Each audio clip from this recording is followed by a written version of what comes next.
Hey guys, it is Kaylin Danielle. We're back with another podcast. It has absolutely been a minute. It's been a long while since I have gotten on here, but we're back and a little bit better. I got a new microphone. We have a little desk set up. Hola. And yeah, I miss y'all. I miss doing podcasts, and I really got to be consistent because we got to be. But let's talk. Let's chat. So let me pull out my phone because I made a note of what I wanted to talk about today. Let's see. Yes. So this podcast episode is going to be more about things that I've learned in my 20s and also things that I wish that I knew. For those that don't know, I just turned 28 this past January, which for me is a reminder that I am getting old, y'all. Like, I'm not in my early 20s, and it feels crazy because it feels like I just turned 21 like 2 years ago, and now I'm like literally gonna be 29 next year and then entering my 30s. But yeah, here we are. And if I sound congested, I am. I'm getting over my allergies right now. The people that's got them seasonal allergies, like y'all know, it's a struggle out here. Like, it's a struggle. But yeah, let's go. Just jumping right into it. One of the things that I wish that I knew in my, like, entering into my 20s, and it's also something that I've learned more of throughout my 20s, is detachment. Like, being able to detach is such a powerful tool for all of us to have, and a lot of us struggle with it, including myself. I had to kind of start to pick up on the ability to detach from people like mid 20s. And that's honestly probably something that a lot of us are going to struggle with for either the rest of our lives or like until like throughout our 30s, 40s. Like, I don't know. Everybody's different. But it is something that I really started to realize I have to be able to adapt to relationships and friendships not working out the way that I hoped, and of being able to let people go. My thing back in the day was like, no, I'm gonna ride or die. I'm gonna stick it out. Like, I'm gonna stick beside them. You know, I'm gonna hold you down, like through thick or thin. Like, I'm gonna be there. And, you know, like, while having those qualities are admirable, simply holding on to people because you're afraid to lose them is not going to get you anywhere. Like, if a relationship is no longer serving you well, it's not adding to you, then why are you still hanging on? And I used to have such a hard time detaching myself from people because I felt like my life depended on it. Like, especially if I was dating that person, they were like my entire world, and that's not healthy. And I would just keep holding on and keep holding on, hoping for a change. And literally, I was putting my worth into those individuals' hands, and I would not let go. And I ended up putting myself through a lot more years of BS than what I had to. And, you know, that put me through a lot more spaces of having to heal from things that I probably would not have needed to heal from had I just been able to detach early on when I started to see red flags. And speaking on red flags, let's hop into another point that I had to learn throughout my 20s is spotting out red flags and spotting out green flags. I don't want to just focus on red flags because green flags are equally as important. But child, when I say I did not used to see red flags, well, let me not say that. Let me not say I didn't see them. But when I say I used to try to paint them things green, oh my gosh, like, younger me was a mess. She was a mess. But no, seriously, you guys, like, I used to get so many red flags in relationships with people, and I would just kind of like take note of it, tuck it in the back of my head, and like I wouldn't forget about it, but I also wouldn't keep it in the forefront of my mind to really establish my judgment of their character enough to move accordingly, which we should do. I would like take note of it and then keep acting like everything was fine. And when things would keep popping up, it was like I would be surprised all over again, like, oh my God, they did this. He cheated, he lied, or she betrayed me, when I had those signs all along. And, you know, like I said, I would just try to paint those red flags green.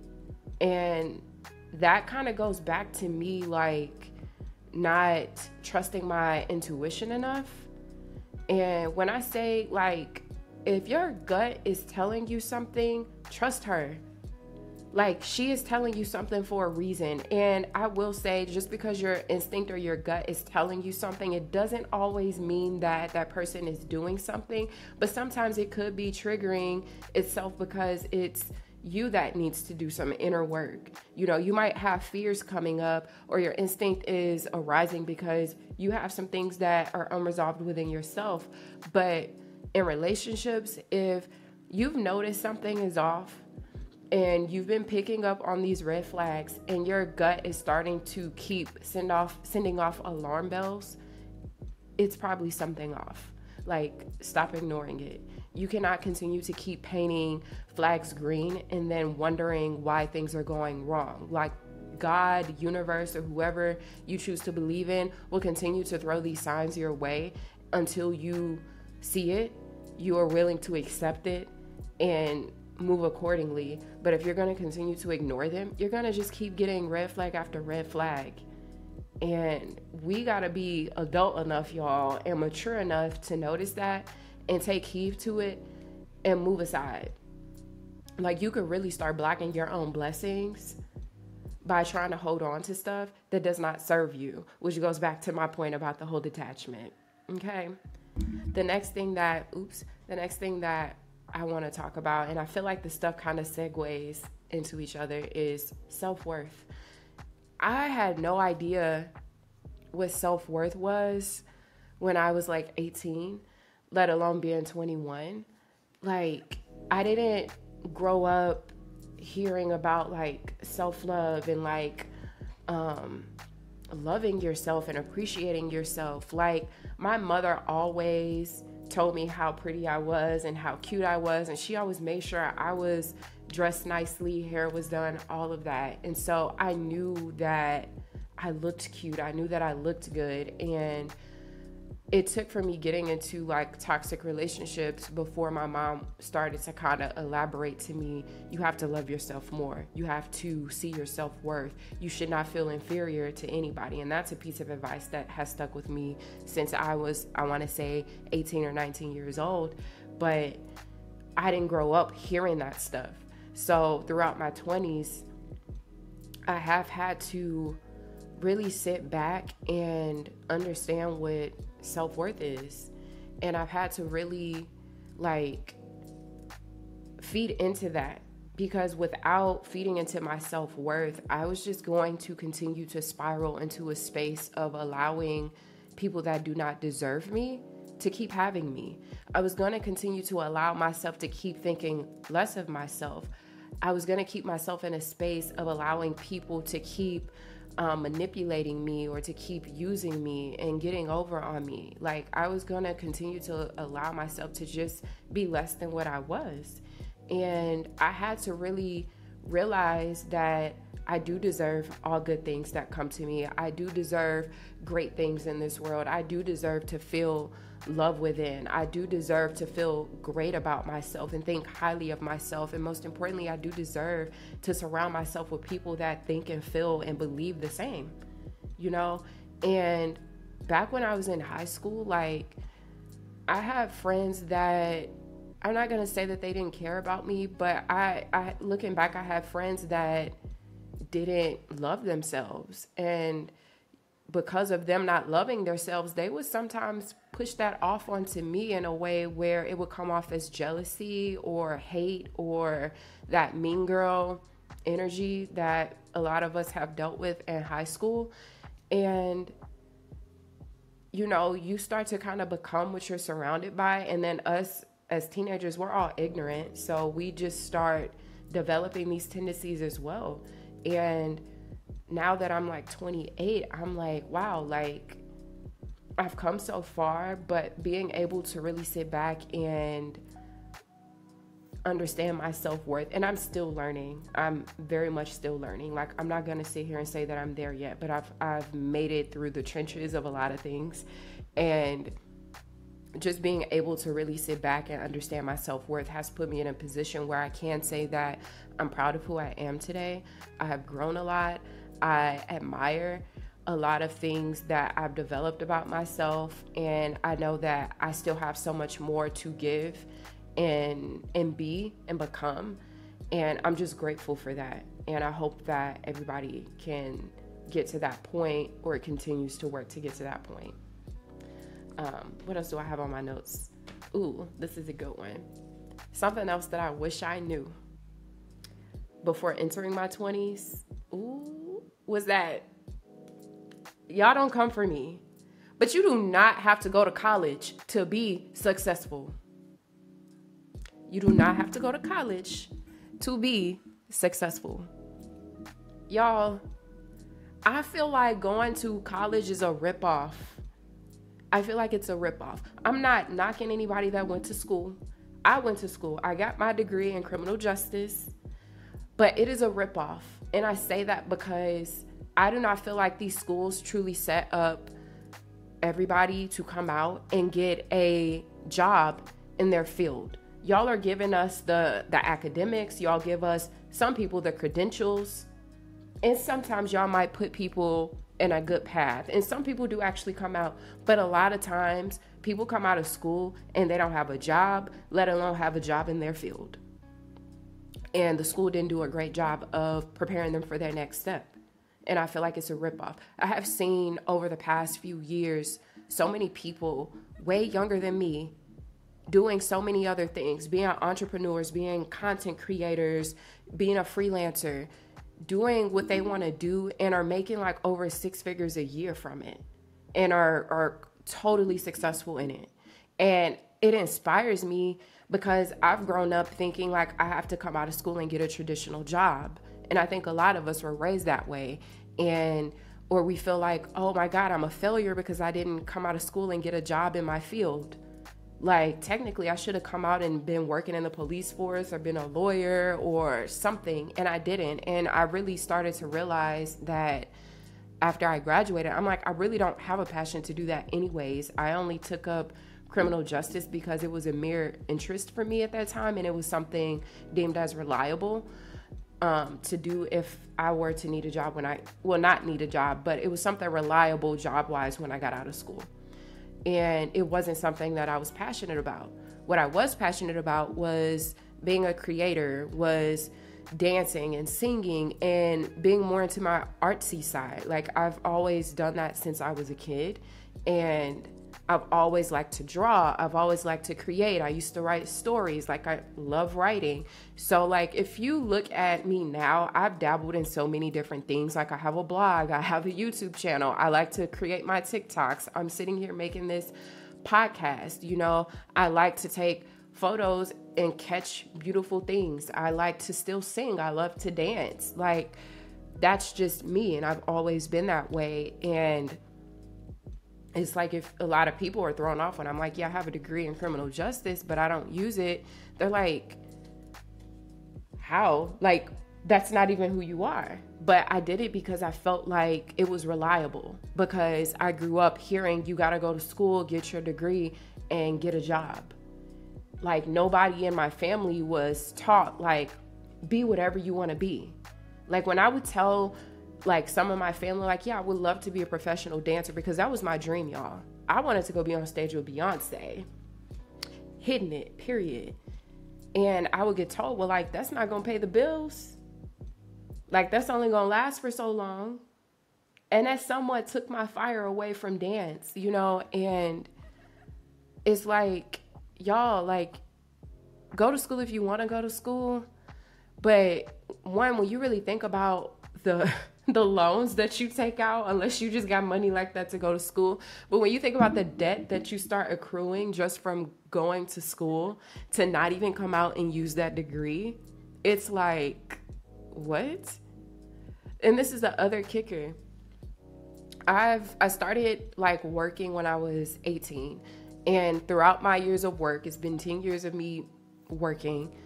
Nobody has ever asked to see my college degree.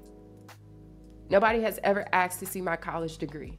Not one company that I have worked with. They will ask, did you go to school? Did you get a degree? Yes, but nobody has ever actually asked me to send them my degree to see proof of anything.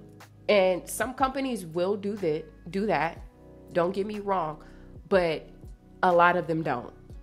And so what I've also come to realize is that you don't have to have a college degree to get a good job. The funny thing too with me, I work in tech. I'm a technical support specialist, so I'm pretty much like behind the scenes for my software company. Not my company, but the company that I work for. I troubleshoot, I fix stuff on the back end, I report bugs and do all that fun stuff. And again, I have a degree in criminal justice. It has nothing to do with tech. And because of me working in the field that I work in now, I am now able to kind of segue into other things. So like I've learned how to code. I'm looking into like data analytics right now. I'm looking into technical writing, and I'm also being given the opportunity to do certain projects that give me those experiences. And my job now has given me plenty of experiences as well. And again, I don't have a degree in that. So I say that to say you can be whatever the hell you want to be. You do not have to go to school to be successful. You can create your own success. You can cultivate your own success by simply being consistent and being passionate about what it is that you want to do. Do not let your family, do not let your friends or anybody tell you that you have to go spend thousands and hundreds of thousands of dollars to go to school to get a degree in something that you do not love, unless that is truly what you want to do. For real. I had to get that off of my chest. But yeah, for real, do what you gotta do. Like, live your life, go be happy. If you wanna go make a career off of catching fish and recording it and putting it on YouTube, then go catch fish, record it, and put it on YouTube. Like, period. The other thing that I wish that I knew and also learned throughout my 20s is healing. Healing is not linear. Healing is never ending. And healing is necessary. When I got into my first serious relationship when I turned 18, I went through so much. I went through so much hurt. I went through a lot of pain. I went through a lot of betrayal. And in the midst of all of that, I never really thought twice about healing. I just kind of dealt with it and tucked it aside and didn't try to really think too much about it. And I didn't realize that would follow me for years to come. I didn't realize that me not resolving that hurt and that baggage would then follow me into my next relationship. I gotta get used to this thing being here. But I didn't realize that would follow me to my next relationship as unlearned lessons. And I would end up going through the same thing all over again, except much worse, because I didn't deal with it the first time. And so something that I have had to learn is that when you go through things, don't ignore it, don't shun it, don't avoid it, but deal with it. Feel what you have to feel, learn what you need to learn so that you can move on from it and let that shit go. Like, nobody wants to keep experiencing the same thing time and time again. Because I feel like once the lesson has to keep repeating itself, it's going to come back worse and worse every single time. And that's draining, that's exhausting, and it's just adding more baggage to what you already have. So what I've learned is especially in relationships, if things happen in your relationship, it's okay. Take a step out of it. Focus on yourself. Analyze how you're feeling. Feel those emotions. If you need to cry, cry. If you got to scream, scream. Make peace with yourself.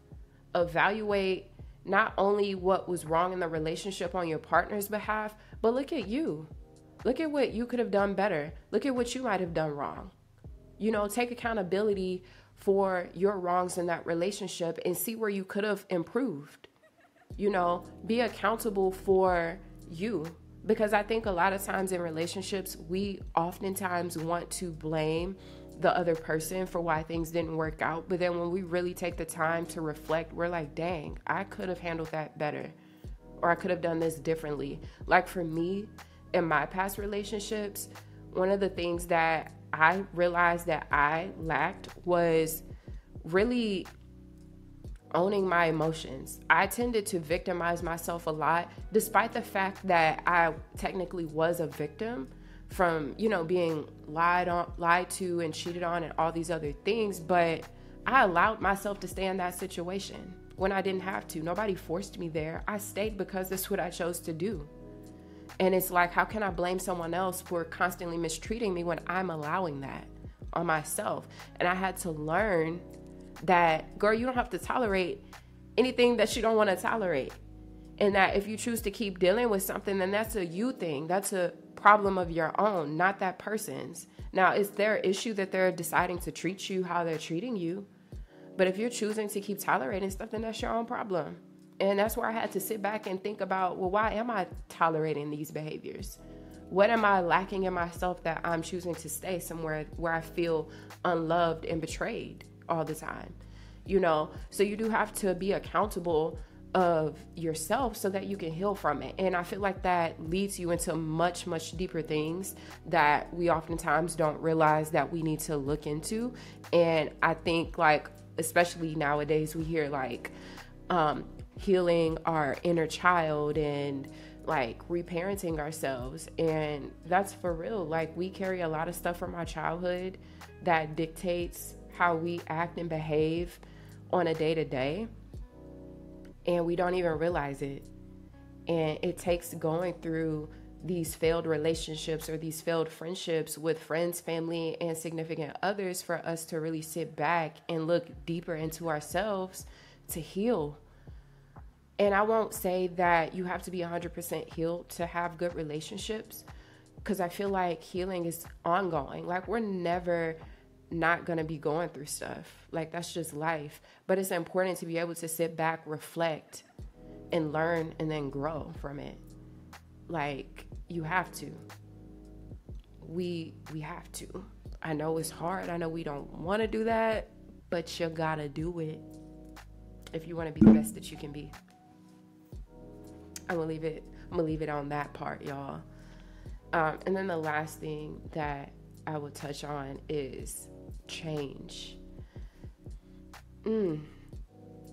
See, I'm a Capricorn, and if y'all know Capricorns, we are earth signs. We like to be grounded. We like consistency. We like things to be steady. Like, we don't like all the change. Y'all, like, I really struggle with adapting to changes around me sometimes, to the point where I would stay stuck in my ways and would feel like I was being stagnant and like I wasn't growing. And I had to realize, like, change is inevitable. Things are always going to be changing around you, within you. You got to adapt. You got to be able to welcome it and see it with a fresh set of eyes and learn to appreciate it and adapt to it. If we're constantly resisting change, then we're going to stay stuck. And then we're going to be left behind. We're going to see people letting us go sometimes. Like, you have to be okay with things changing. And sometimes that change isn't always what we want. Change could be having to leave a home that you loved and grew up in. Change could be leaving that job that you're clearly unhappy with. And I'm speaking to somebody right now, because somebody is at a job that they absolutely hate, can't stand it, but they don't want to change it. But you're miserable. Somebody is in a relationship where they know that they're not growing, they're not flourishing, they're not getting what they want and need out of the relationship. But because they're afraid to change it and leave, y'all are just sitting there in it. Like, we do this stuff to ourselves and we end up so unhappy. We got to be okay with change. We got to be okay with letting stuff go. We gotta be. And it's difficult. It's very difficult because once you've like gotten used to something and adapted to it, especially relationships, because we get comfortable too. That's another thing. I'm gonna touch on that later. But we get comfortable. We get comfortable with where we're at. And when somebody's like pulling that rug from from up under us, we're like, what the whoa? Hold up, wait a minute. Like, what is happening? We don't know what to do. And it throws us off. And we're like, no, give it back. I'm gonna stay here, even though we need that change to propel us forward. And as we get older, we have to learn to be okay with change and adapting to it and welcoming it and not constantly trying to push it away, even if it hurts us for a little while. Change is gonna hurt sometimes. It's not always gonna feel good. Change is going to be painful. It's going to feel like pulling teeth. That change might need to come from within you. You might need to change your ways. You might have habits that you hate about yourself right now, but because you're so used to it, because it's something you've always done, or you're just that way, you keep doing it. Yet people keep telling you, well, hey, you act like this or you do this. Well, that's just the way I am. Change it. You cuss a lot. Wow, that's just the way I am. Change it. You might know that you're absolutely lazy. And you wondering why you don't get that work done. You wondering why you ain't started that business. Oop, I'm talking to myself. But anyways, you might be sitting there having those thoughts. You like, why am I not successful yet? Why am I not doing this? Why am I still in the same position that I was in 5 years ago? Change it. Stop living in comfort. Y'all, I'm preaching to myself when it comes to the comfort zone because I'm going to touch on that in a second. But change. It's okay. Like, it is okay to change, to welcome change, to be the change. But to piggyback off of that, the comfort zone.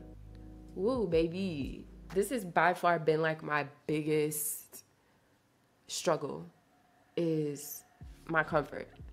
I grew up in a very overprotective household and family. And so I've always kind of learned to live comfortably, meaning if something felt unsafe to do, I'm not doing it. If something seemed scary, I'm not doing it.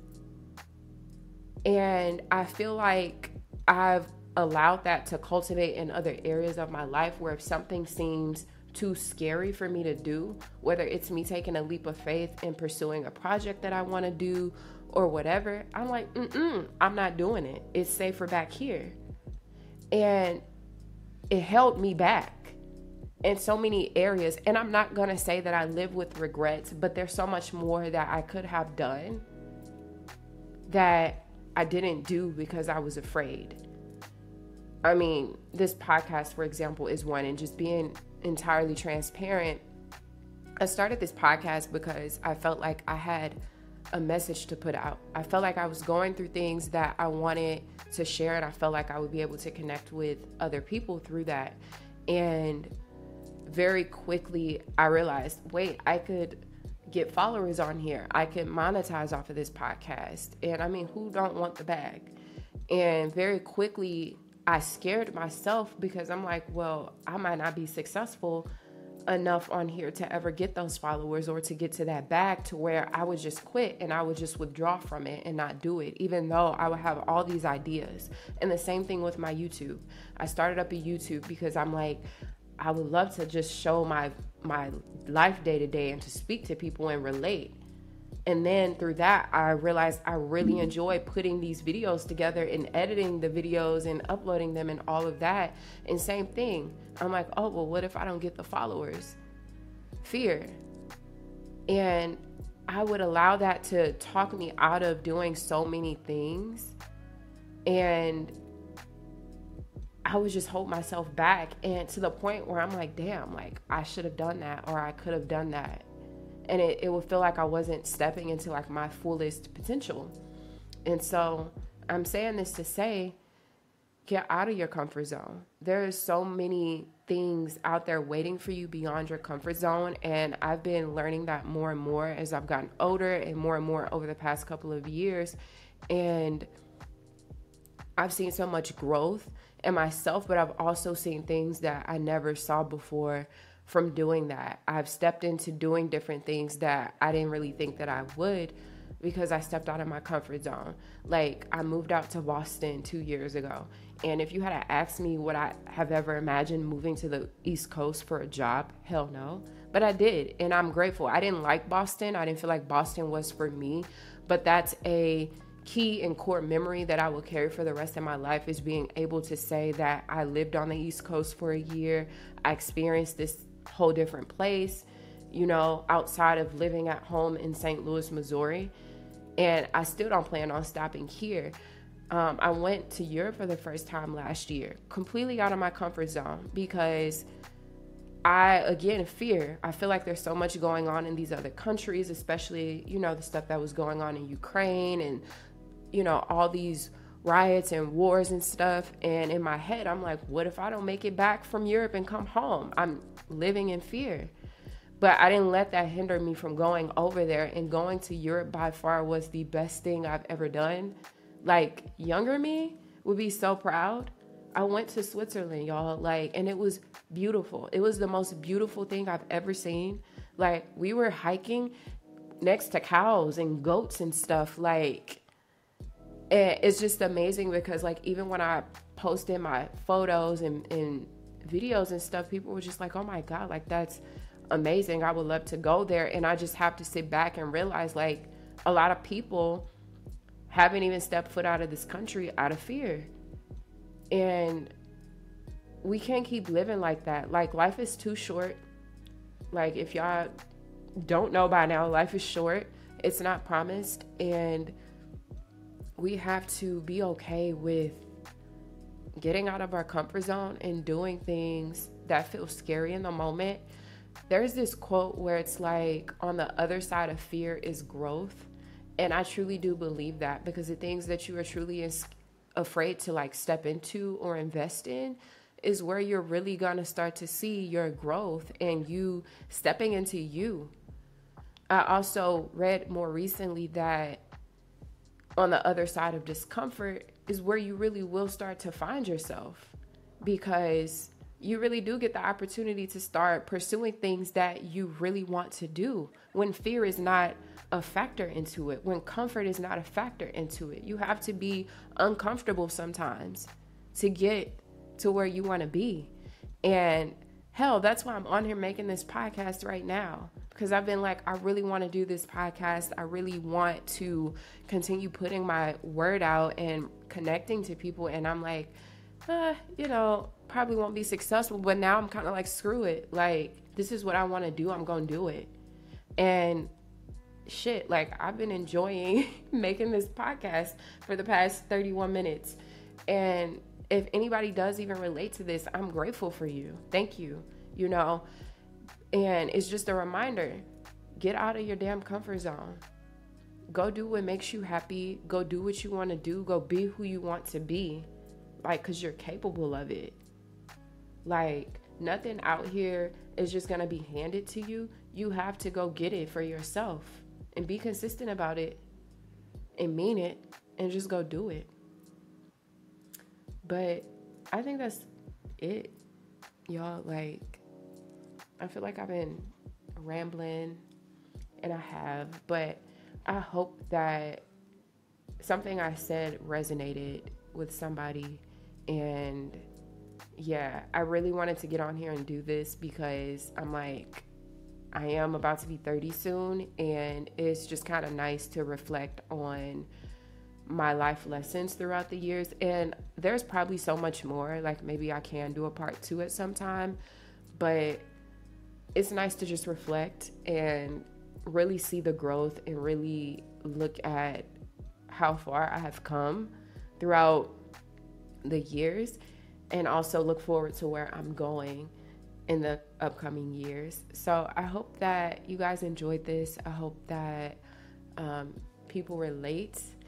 This is my first time doing a video with this, but this is kind of the setup that I would like to have going forward. And I would try to do this in a different location next time, like on my couch, more relaxed, but I was just trying to get the setup right. So hopefully y'all like this. But I will catch y'all in my next episode, and I hope y'all stay blessed and have a good one.